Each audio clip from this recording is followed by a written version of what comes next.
Hola, bienvenidos a nuestra conexión. La emisión de hoy rinde homenaje a las gestas mambisas, rememorando un hecho histórico acontecido en tierras tuneras. Si ya estás listo, dame un clic. Corría el año 1868, exactamente el 4 de agosto. Los principales jefes mambises de Oriente y el Camagüey se reunieron en San Miguel del Rompe. En sus pechos latía la llama libertaria. Esta fue la semilla del alzamiento ocurrido el 10 de octubre en la de Majagua. El trascendental hecho inspiró la producción del documental realizado por nuestro canal en el año 2012. De su realización compleja pero necesaria, nos habla su guionista y director Juan Manuel Maestre. Realmente fue un trabajo bastante complicado, bastante complejo desde todos los puntos, ¿no? Desde la investigación, desde la actuación, desde la producción y desde la realización. Realmente primero había que documentarse bien sobre el suceso, sobre la convención de Tirsan, esa primera asamblea tan importante, esa primera reunión que va a provocar el estallido revolucionario del 10 de octubre. Y es importante este momento histórico porque por primera vez los orientales y los camagüeyanos se reúnen para tomar decisiones en cuanto a un levantamiento contra la colonia española. Un momento tan trascendental para la historia patria había que recogerlo de alguna manera, sobre todo porque no hay un testimonio, no hay un abordamiento de esta situación dentro de la historiografía cubana, digamos lo que es la documentalística, lo que es el video, lo que es incluso el audiovisual. Había que tomarlo porque se ha hablado mucho de Baraguá, se ha hablado de mucho de Majagua, pero no se ha hablado de un momento trascendental que es cuando se ponen de acuerdo los orientales y los camagüeyanos. Es un momento complejo para la realización.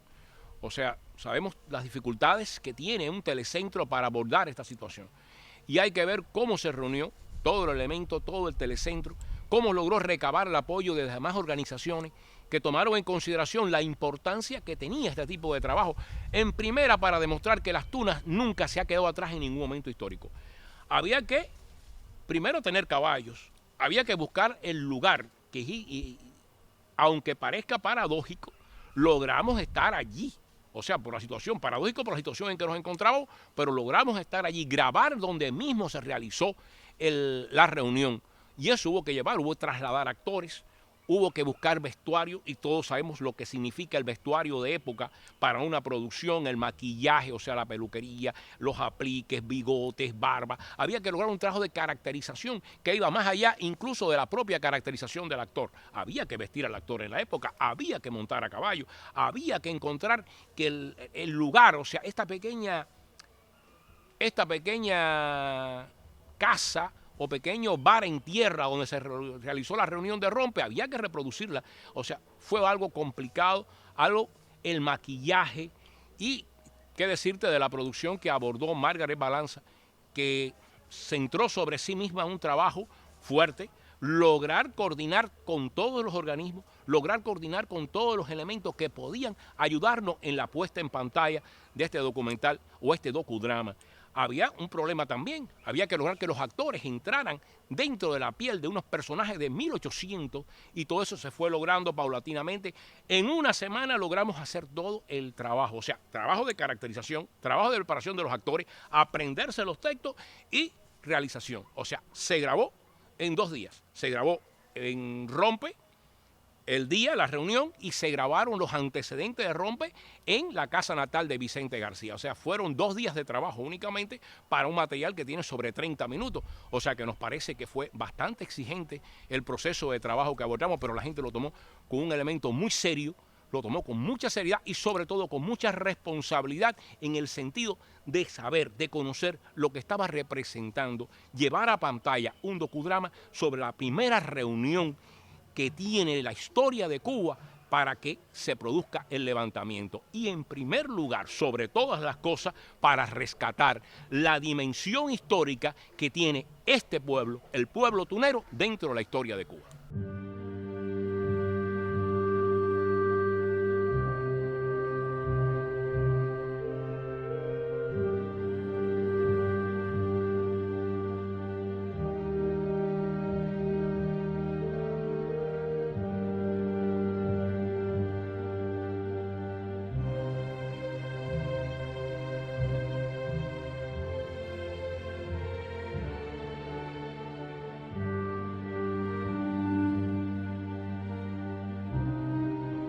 Yo que llegué a esta finca como simple particular y acompañado de un solo patriota, hoy soy el presidente de la república que tratábamos entonces de fundar. República que existe ahora y que en esa época estaba solo en nuestros corazones. Señores, la hora es solemne y decisiva. El poder de España está caduco y carcomido. Éramos masones los que nos reuníamos aquella mañana en San Miguel de Rompe. A los cubanos nos toca la tarea de redimirnos por nuestras propias fuerzas. Llegábamos en representación de las logias revolucionarias de Oriente y Camagüey. Si aún nos parece fuerte, es porque hace 3 siglos que lo contemplamos de rodillas. ¡Levantémonos! ¿Quiénes eran aquellos hombres? ¿Qué importancia tendría la reunión para el ulterior destino de dos naciones? No tenemos ningún poder en nuestra logia para apoyar una decisión tan precipitada. Eran masones y 4 de ellos eran venerables maestros de sus respectivas logias. ¿Con qué arma cuenta usted para iniciar la guerra? ¿Qué necesitamos para levantarnos, pienso yo? ¿Qué necesitamos para levantarnos? ¿Qué sucedió esa mañana en Rompe? Una conspiración masónica, un complot revolucionario separatista para adueñarse del poder. Las conspiraciones que tardan en producirse. Era el inicio de un movimiento que daría un giro a la historia.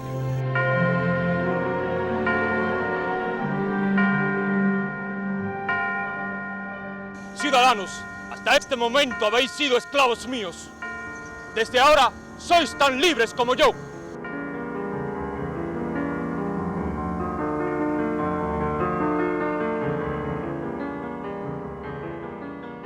Hacia 1868, las esperanzas de que España concediera cierta autonomía a la isla se habían esfumado. España, en la década del 60 del siglo XIX, se encuentra atravesando una profunda crisis debido a los intensos esfuerzos que estaba realizando por mantener su poderío y dominio colonial, es decir, en las pocas colonias que aún le quedaban en América. Es por ello que para lograr tener los suficientes recursos financieros para continuar dicho dominio, pues aplica un impuesto denominado impuesto único, con el cual se ven afectados numerosos hacendados y diversos sectores sociales de Cuba. Esta situación conllevó a que existiera un descontento generalizado en la isla de Cuba. No nos queda otra alternativa que el alzamiento. En estas circunstancias, la corriente reformista realiza importantes demandas al régimen colonial español debido a la situación que estaba atravesando Cuba en este periodo. Es así que abogan porque existiera libertad de prensa, porque los cubanos pudieran ocupar cargos públicos, solamente ocupaban cargos de poca importancia y se esperaba que España, es decir, la metrópoli española, pues respondiera de forma positiva ante aquellas irrefutables demandas que se estaban solicitando. La situación se ha puesto demasiado tensa. Los representantes de la metrópoli no hicieron caso a las demandas de los reformistas y en su lugar envían un nuevo gobernador, el general Francisco Lersundi, quien aplica una política represiva, un gobierno despótico y aumenta aún más el descontento de los cubanos. Ante esta cantidad de anomalías que atenta contra la estabilidad social del país, los cubanos no le quedaba otra opción que buscar otros recursos, otra vía para salir de estos males. La situación se ha vuelto muy difícil. Después del fracaso de la Junta de Información, no nos dejan otra alternativa. En agosto de 1867, en el hogar de Perucho Figueredo, era elegido el Comité Revolucionario de Bayamo. Coincidentemente, en ese propio mes, quedaba establecida la logia Estrella Tropical número 19 de esa ciudad. Las principales dignidades serían Francisco Vicente Aguilera, Pedro Figueredo y Francisco Maceo Osorio. Los 3 también integraban el Comité Revolucionario. Las logias masónicas se introducen en Cuba a principios del siglo XIX. En la década del 60 de este siglo se crean varias logias en toda la isla con el objetivo no solamente de confraternizar, sino también de conspirar contra el régimen colonial español. A la logia Estrella Tropical se sumarían no solo los bayameses, sino importantes figuras de poblaciones cercanas de Manzanillo, Holguín, Las Tunas, entre ellos Carlos Manuel de Céspedes y Vicente García. En 1867, Vicente García y Francisco Varona participan en la logia masónica Estrella Tropical, perteneciente a la jurisdicción de Bayamo. Por su parte, en la logia Tínima de Camagüey participan Salvador Cisnero Betancourt, Marqués de Santa Lucía, participa también Ignacio Agramonte y Francisco Muñoz Rubalcaba. Estas personalidades formaron parte en su época del pensamiento más radical, del pensamiento más avanzado y liberal que contribuyó a fortalecer el ideal independentista en estas comarcas. Se hace necesaria la unidad, sobre todo entre las logias de Oriente y Camagüey. Los camagüeyanos están también por la unidad. García, usted tiene relaciones con los camagüeyanos. Póngase de acuerdo con ellos. Yo creo que podemos hacer más todavía. Rubalcaba tiene buenas relaciones con la logia Tínima de Camagüey y es un momento importante que podemos aprovechar. Los tuneros y los camagüeyanos tenían una estrecha relación. En 1867 habían estado en la comarca tunera Bernabé Varona y Francisco Muñoz Rubalcaba, quienes representaban a los conspiradores de Camagüey. La reunión sirvió también para constituir una junta revolucionaria tunera presidida por Vicente García. Un paso importante en la organización y unidad de los conspiradores en la comarca de Las Tunas fue la creación de una junta revolucionaria. A esta junta revolucionaria pertenecían Vicente García González, Francisco Muñoz Rubalcaba, Francisco Varona y Ramón Ortuño. Presidía esta organización Vicente García. El objetivo fundamental de esta organización era crear los primeros preparativos para iniciar la lucha independentista, crear los pertinentes contactos con los conspiradores de Bayamo y también con otras zonas limítrofes a la zona de Las Tunas. Importante es destacar que es designado a Bernabé Varona para que hiciera las primeras gestiones en busca de las armas necesarias para iniciar la contienda armada. Sé cómo piensan. Están por la independencia. Se trata de unificar el movimiento. Si Camagüey y Oriente se unen y se levantan en armas, el resto del país no tardará en sumarse. Es lo que quieren precisamente los bayameses. De los contactos de los conspiradores de Las Tunas, encabezados por Vicente García y Francisco Muñoz Rubalcaba, con los conspiradores de Bayamo, quedó clara una idea, la idea de iniciar la lucha por la independencia de Cuba. No estaba clara todavía, no se había definido la fecha, pero sí era importante desarrollar una reunión entre los patriotas de Oriente y de Camagüey para decidir la fecha de la reunión. ¡Rubalcaba! La logia Tínima está de acuerdo. Todo va bien. No somos un puñadito. Señores, el momento ha llegado. Se respiraban aires de guerra. A duras penas se lograba contener el ímpetu de los que abogaban por un levantamiento inmediato. Se le encomienda a Vicente García que seleccione un lugar seguro en su comarca para efectuar dicha convención. La zona de Las Tunas se encuentra menos vigilada. Además, por su ubicación es de fácil acceso para todos. Busca un lugar, Vicente.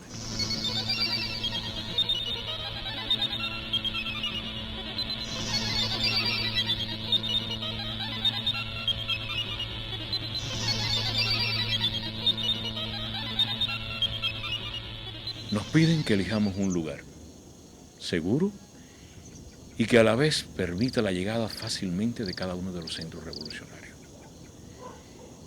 He pensado en la finca de Jesús María. Creo que reúne todas las condiciones. Para la reunión habían sido convocados los representantes de cada una de las logias implicadas en el movimiento separatista. Varios autores o investigadores de la historia han considerado un número que oscila entre 8 y 13 los participantes en la reunión de San Miguel de Rompe. El criterio más acertado ha sido hasta ahora el emitido por la doctora Hortensia Pichardo. No obstante, los historiadores locales consideramos, encabezados por Víctor Marrero, que podían haber sido también otros, de ahí que no debe ser desechado los criterios de los demás investigadores. Por Las Tunas se encontraban el jefe del movimiento separatista en la comarca, Vicente García, y Francisco Muñoz Rubalcaba. Por la logia Estrella Tropical de Bayamo, Francisco Vicente Aguilera, Perucho Figueredo y Francisco Maceo Osorio. Por Manzanillo, Carlos Manuel de Céspedes e Isaías Mazó.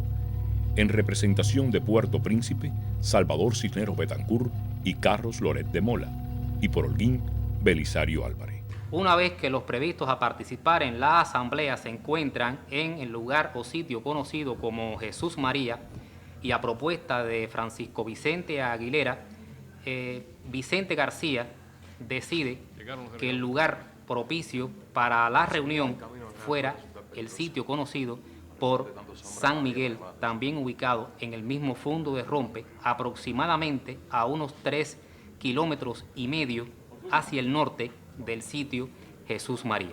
El sitio de San Miguel pertenecía a la finca Jesús María, propiedad de Manuel Vicente Cruz, que de hecho era un personaje que simpatizaba con las ideas independentistas y fue también la estirpe de toda una familia que se incorpora posteriormente a la lucha por la independencia en esta comarca. San Miguel de Rompe se ha convertido en uno de los puntos históricos más importantes de la geografía tunera. Pero ¿cómo se ha llegado a la convicción de que estamos precisamente en el sitio de la histórica reunión? En 1968, por interés del investigador local José Quesada González, decide realizar un estudio de esta zona, de la parte norte de Las Tunas, con el objetivo de localizar el sitio donde se desarrolló la Asamblea de San Miguel de Rompe. Para ello se auxilió de mapas antiguos de la época, de informantes claves que habían tenido información a través de sus padres, que habían participado en las luchas en ese periodo, donde se le informa que sí, que hubo un lugar donde se reunieron gentes grandes de la guerra de los 10 años, también por evidencias como horcones, que son huellas de que allí existió una casa, también de un jardín típico campesino donde están presentes lirios, zarza, una mata enorme de yumbil o bugambil, como también se conoce.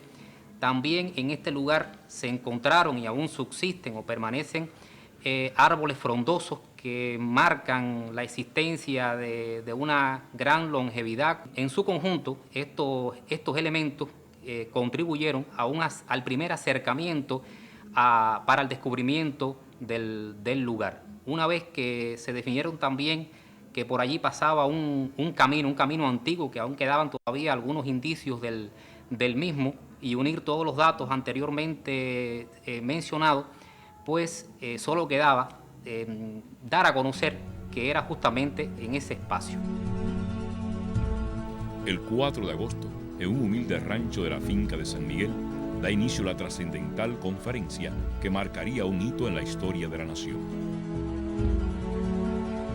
La presidencia recayó en Carlos Manuel de Céspedes por ser el de mayor edad. Como secretario fue seleccionado Francisco Maceo Osorio. Nada podemos esperar ya de los españoles. A los cubanos nos toca la tarea de redimirnos por nuestras propias fuerzas. Céspedes expuso la situación de España, abocada a una guerra interna. Era el momento de que los cubanos se pronunciaran en armas. ¿Con qué arma cuenta usted para iniciar la guerra? Con la que le arrebatemos al enemigo. La fecha propuesta por Céspedes para el levantamiento sería la del 3 de septiembre del propio año. Señores, la hora es solemne y decisiva. El poder de España está caduco y carcomido. Si aún nos parece fuerte, es porque hace 3 siglos que lo contemplamos de rodillas. ¡Levantémonos! Señores, lamentamos no poder continuar en la reunión, pero solo hemos venido a conferenciar. Señor Cisneros, Céspedes solo ha expresado su opinión. Usted tiene derecho a manifestar la suya. No tenemos ningún poder de nuestra logia para apoyar una decisión tan precipitada. Creo que la propuesta de alzamiento en septiembre es demasiado apresurada. Para una empresa como esta se requiere al menos un año. Las conspiraciones que tardan en producirse acaban por ser descubiertas. No obstante, Carlos Manuel, es por gusto. Yo también estoy de acuerdo en aplazar el levantamiento. Septiembre me parece una fecha demasiado precipitada. Señores, ¿qué necesitamos para levantar las armas? Pues en la asamblea, los criterios respecto al levantamiento quedaron divididos. Por una parte, los tuneros y manzanilleros consideraban que debía desarrollarse el mismo de una manera inmediata. Por otra parte, los bayameses y holguineros consideraban que debía aplazarse la fecha del alzamiento con vista a recaudar los recursos financieros necesarios para desarrollar dicha contienda, es decir, esperar en este caso que culminara la zafra. En cuanto a los camagüeyanos, estos alegaban que al no tener autorización para decidir en dicha reunión, pues ellos se sumarían posteriormente al criterio que se decidiera por parte de los demás. Algo hemos ganado, sin embargo. En las actuales circunstancias, España no nos deja otra alternativa. Quitarnos el yugo o morir. En eso todos estamos de acuerdo. Queda pendiente la fecha. No olviden todos que estamos frente a un enemigo astuto y cruel, que no vacilará en recurrir a cualquier medio con tal de mantener su dominio en la isla. La próxima reunión será el 1 de septiembre. Propongo que sea aquí, en Las Tunas. Que Vicente se encargue del lugar. Señores, creo necesario, antes de retirarnos, crear una junta que se ponga al frente del levantamiento. Se acordó elegir una junta revolucionaria que quedó conformada por los 3 miembros del Comité de Bayamo: Francisco Vicente Aguilera, Perucho Figueredo y Francisco Maceo Osorio. Señores, queda algo por precisar. Propongo que en caso de que alguno se vea en peligro de ser detenido, se le autorice para levantarse en armas y que el resto se vea en obligación de secundarlo. Lo creo justo y soy de la misma opinión, pero solo en caso de una delación o una detención inmediata. Nosotros informaremos a nuestra madre logia de los acuerdos tomados en esta convención, pero les aseguro antemano que pueden contar con nosotros los camagüeyanos. Aunque en la asamblea no se llega a un acuerdo sobre la fecha de alzamiento, lo que sí queda claro es que allí quedó plasmada la necesidad de que era inminente un levantamiento armado contra el régimen colonial español. También en esa asamblea se constituye la Junta Revolucionaria de Oriente, puesto que ya existía en Camagüey. Esta junta estuvo conformada por los representantes del Comité Revolucionario de Bayamo y estos se encargarían posteriormente de aunar criterios para fijar alguna otra nueva fecha. Esta reunión se denomina Convención de Tirzán, que en lenguaje masónico significa padres de familia. De ahí que el historiador tunero Víctor Manuel Marrero Saldívar considere nombrarla Convención de los Padres. Solo espero que no den largas a la fecha del alzamiento. Tal vez seamos los manzanilleros y los tuneros los más impacientes. Quizás porque estamos muy comprometidos. Tenga usted cuidado, García. Estas reuniones no pasarán inadvertidas. Tome usted todas las medidas de seguridad para la próxima reunión. Solo me resta agradecerle en nombre de todos las atenciones que nos han dispensado. Por el hecho de haber sido escogida la comarca de Las Tunas para el desarrollo de la reunión en San Miguel de Rumpe y otras reuniones que le sucedieron, estamos seguros que Las Tunas es la cuna de los trabajos medulares de la conspiración antes del momento del alzamiento del 10 de octubre del 68. Aquel día ya pertenece a la historia. Yo que llegué a esta finca como simple particular y acompañado de un solo patriota, hoy soy el presidente de la república que tratábamos entonces de fundar. República que existe ahora y que en esa época estaba solo en nuestros corazones.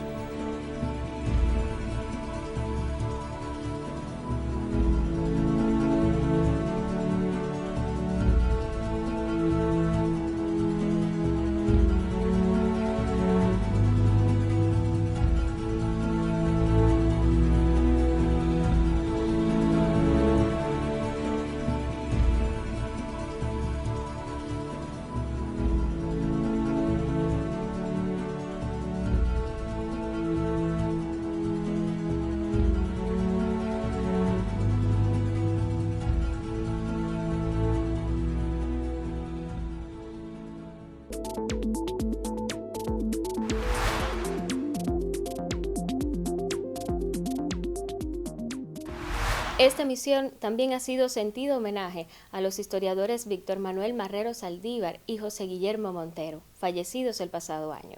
A usted lo espero el próximo jueves, para juntos abrir archivos que atesoran vida y pasiones de este pueblo.